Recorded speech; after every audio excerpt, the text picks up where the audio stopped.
come from initially. Now, as I told you earlier, when blacks first came to the country, they weren't considered to be inferior; they were considered to be equal.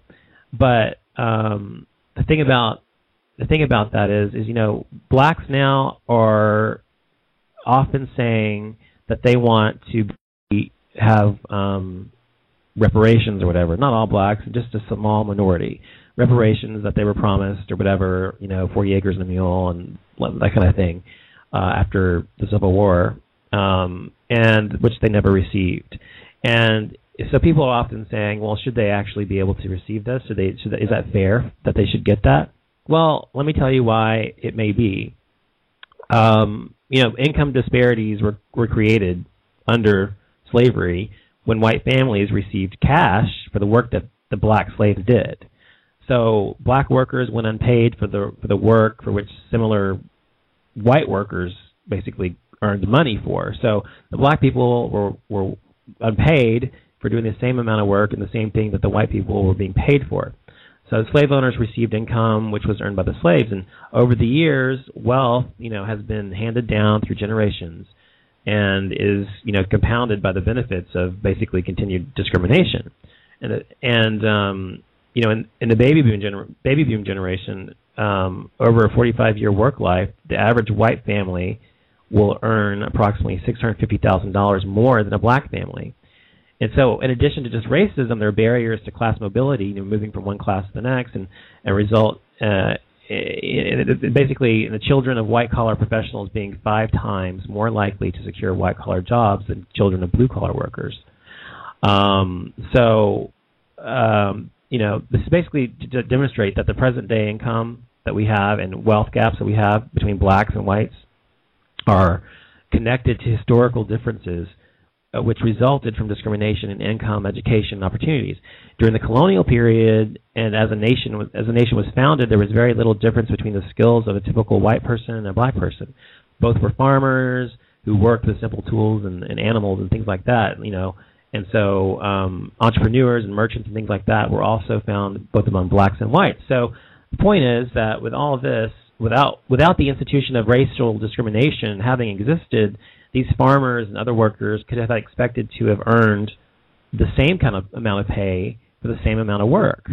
And as racial discrimination, those differences in income were created and the frameworks for kind of defending these things developed, it's ended up having long-lasting effects. So people often ask, should the black people be repaid for the things that they didn't get? Well, the reason that the majority, and this isn't true for all, obviously, a majority of black people in the United country are on a lesser financial level than a lot of Caucasian people is because of that history.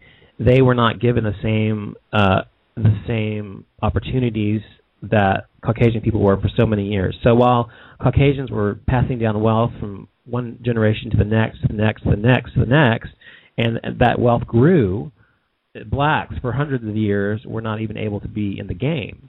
And so they weren't even able to partake in growing their own wealth. And it wasn't until, after slavery that blacks really started to be able to start to do that. And then really the civil rights movement, where blacks were able to actually begin to build their wealth the same way that Caucasian families had been doing for hundreds of years in the United States, even though black people had been here just as long. So I just want to say that, and I wanted people to understand, why people often think that, or why black people are where they are today. Not all. They're obviously, Oprah Winfrey is one of the wealthiest people in the world.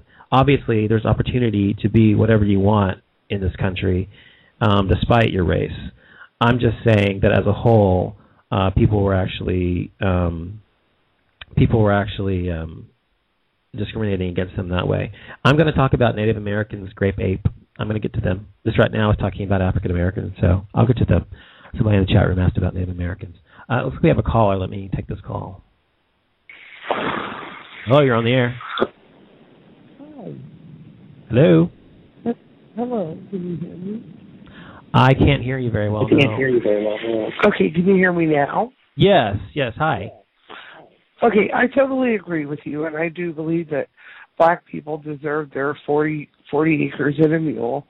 But on behalf of the Hispanics, I'm going to say I'm going to give them each 20, but neither of that mule is going to be Shrek's mule because he's my mule, and I like the way he talks. And personally, a parfait, everyone loves a parfait. Thank you. Okay, thank you. Is that all you wanted to say?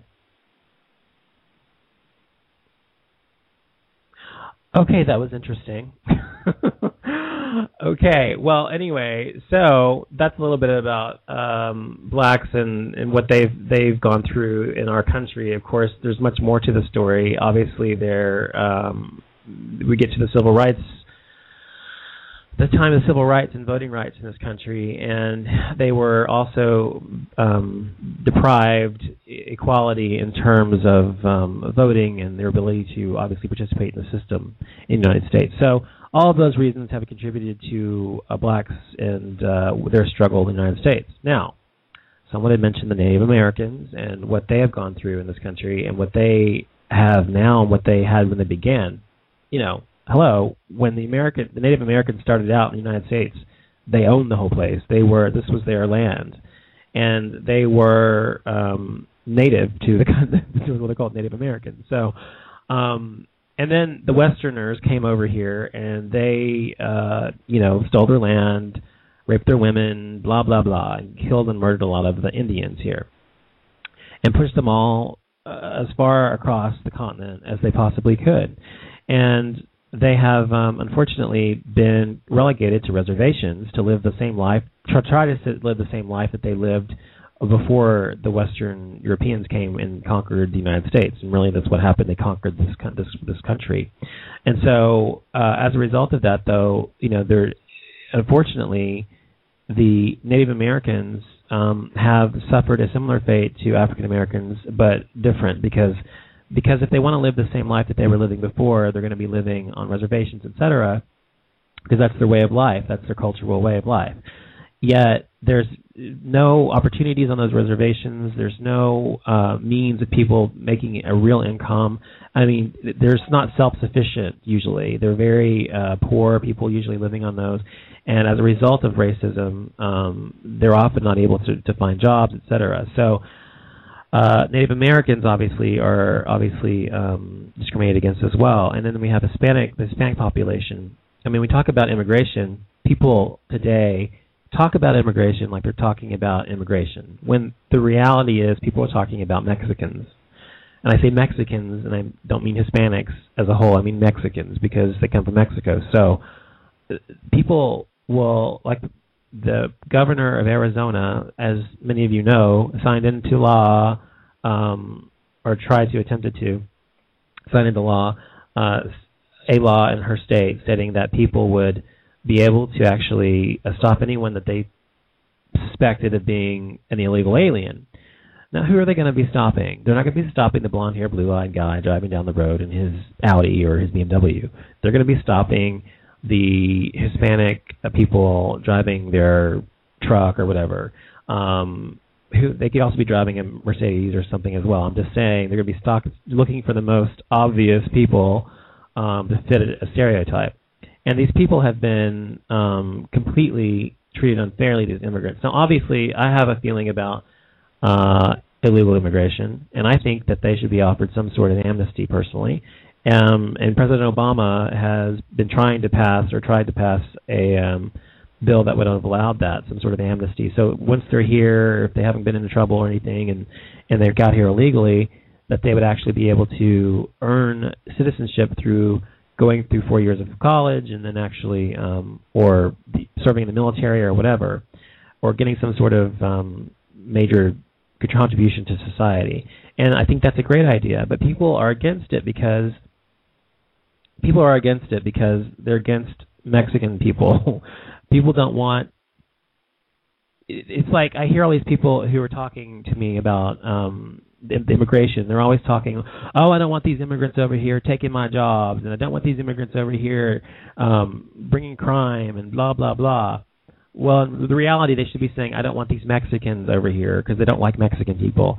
They look different than they do, blah, blah, blah. So I find that to be, pretty sad. But anyway, Mexicans coming over here obviously is an issue for people, and I feel that most of the time it's seated in racism, and it's not seated in the fact that they're immigrants coming over here. You don't hear them saying that about the French Canadians sneaking over the border, or the Scandinavians coming from Scandinavia, or those Germans coming over here who sneak into the country as well. Immigration, illegal immigration happens all across the board, not just with Mexicans, yet people constantly single them out, and I think that's unfair. And I think it's because it's a racist thing. People look different than most Europeans do, and they're afraid of that. I've got a caller. Hold on, let's take this call. Oh, no, we don't. His hand's not up, so I'm not going to take that call. Anyway, so when it comes to illegal immigration, people really need to realize that these people who are coming over here, yes, they do sometimes bring crime, and sometimes they take jobs. But let me tell you, there's already crime here, first of all, and those who do bring crime should be sent back, absolutely, and that's typically what happens. But did you realize when someone is an illegal alien and they come over here and they are actually, they commit a crime, that they're just sent back to their country? I mean, we need to change the laws here to take care of that. But the problem is that the jobs that the illegal immigrants want to take are jobs that no one else wants to do. It's jobs like maids, and jobs like, entry-level positions like in fast food and landscaping, or mowing yards, or entry-level in construction, things like that. So these are jobs that no one wants to take in the first place, yet people get so pissed off saying, oh, they're going to take my job. Well, if you're a CEO of a multinational corporation, an illegal immigrant from Mexico who has no education in the United States is not going to be taking your job. Or if you're, an architect, or if you're some sort of professional, you're probably going to be taking your job. So there's no reason to worry about these things. People need to actually face what the real issue is, and it's the racism that they are actually contending with. So now, where does racism come from? I think racism, and I feel that this is the absolute truth, that racism is absolutely learned. It's a learned condition. It's a learned way of life. It's not something that people are born with. You're not born a racist. You're born loving everybody and not knowing what trust is, not knowing who to trust, not knowing who not to trust. You're born innocent of everything. So why do we have racism? Well, racism is taught from parents and through traditional beliefs as well. So if someone is, for example, Caucasian, and they're raised in a family where their parents believe that it's wrong to marry someone of the opposite race, then the most likely that child will grow up believing the same thing. Or they believe that other races are inferior in some way, then that child's going to grow up believing the same thing. So this racism is taught to these children, and it is not something that they are innately aware of until their parents or other people point it out to them. So it is absolutely something that actually is taught, and not something that's innate in people. And I think people need to realize that the more we pass on this hatred, the more we pass on this evil, which is what it is. Racism is evil, and hatred is what it is. The more we do this, the more our society is going to deteriorate, because the United States of America in particular is supposed to be a melting pot, right? Well, the reality is that it's not a melting pot, and it probably never will be a melting pot, meaning that all the races are going to get along and just love each other, blah, blah, blah. Because I do think that it is too much of our legacy in the United States to be racist. Now, I would love it if everybody got along and just didn't look at each other's race, but it's probably not going to happen. Now, when you see someone, when you first meet them, do you think if someone is Hispanic, for example, you say, someone's introducing you to say, this man, his name is Frank, and he's Hispanic, and someone says, hi, this is Frank. When you look at Frank, is the first thing you see is that he's Hispanic, or do you see that Frank's a good-looking guy, or Frank's well-dressed, or Frank is, has nice hair, or whatever? What is it you first notice about that person Now, I think it's only natural that because your people are visual, you're going to notice probably that one of the things is that person is Hispanic. It doesn't make you racist to notice that.